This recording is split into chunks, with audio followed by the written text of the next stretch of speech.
No one ever heard the house. Not because it was silent, but because people learn, very early, to ignore certain sounds. The kinds of sounds that don't ask politely to be noticed. The kinds that feel inconvenient, heavy, unexplainable.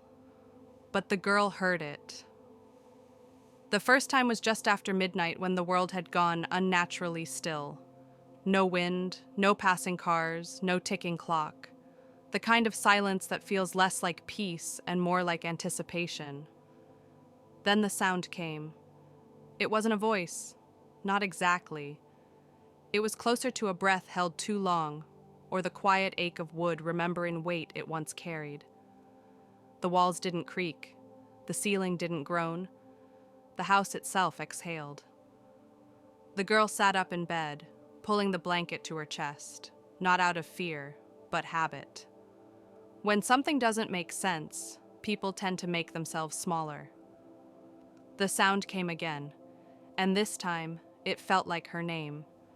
The house was old, small, slightly crooked, like it had leaned too long into its own past. The floors complained with every step. The windows never quite sealed, letting the night slip in through thin, cold lines.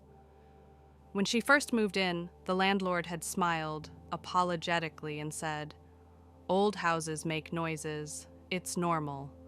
She smiled back. People call many things normal when they don't want to explain them.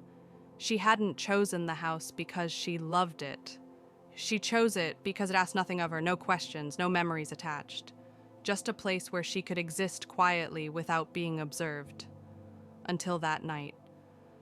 The sound wasn't coming from the walls, not the ceiling, not the floor. It was deeper than that.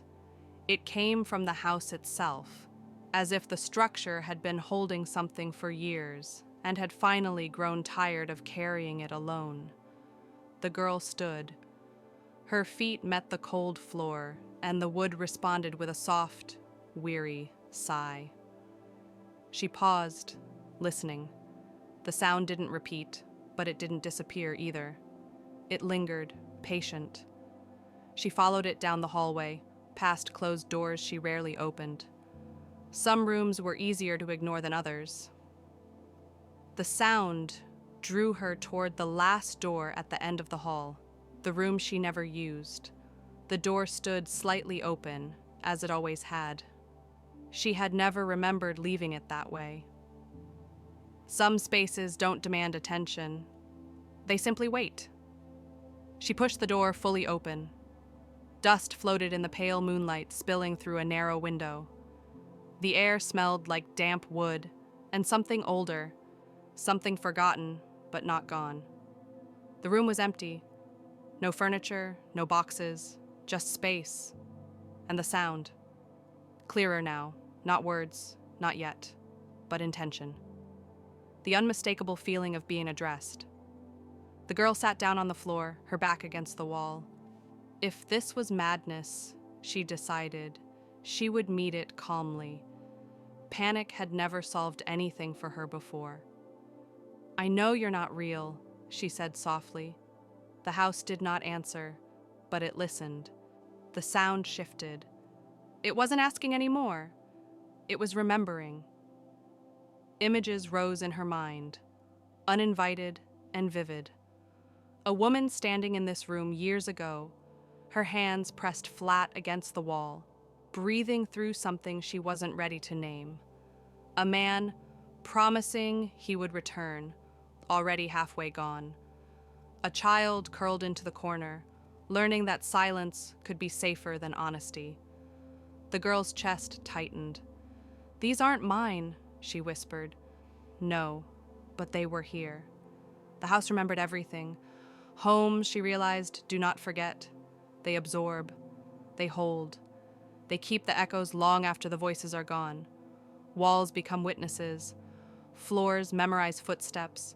Rooms learn grief by repetition. People leave.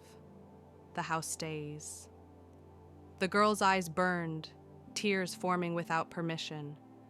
She wasn't crying for herself, not entirely. She cried for all the things that had passed through this space without ever being fully seen.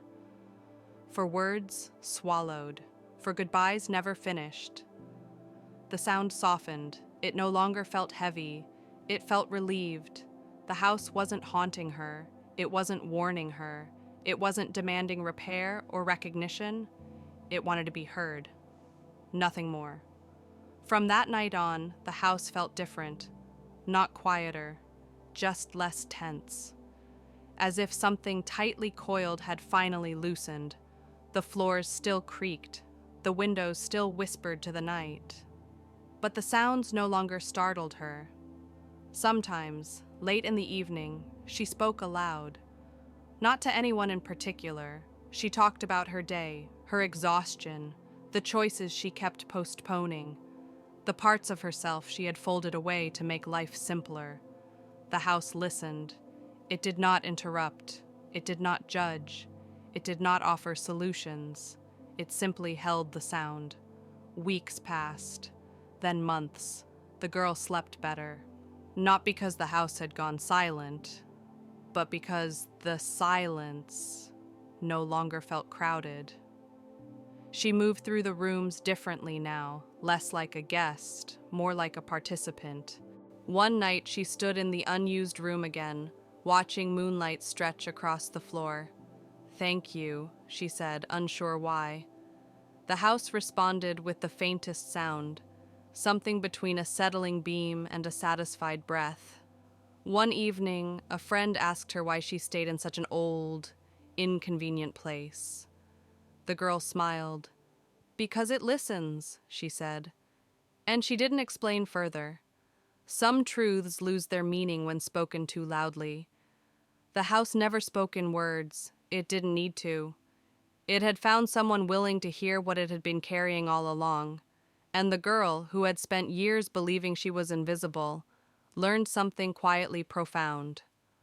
Sometimes, being heard doesn't change your life. It simply makes it possible to stay.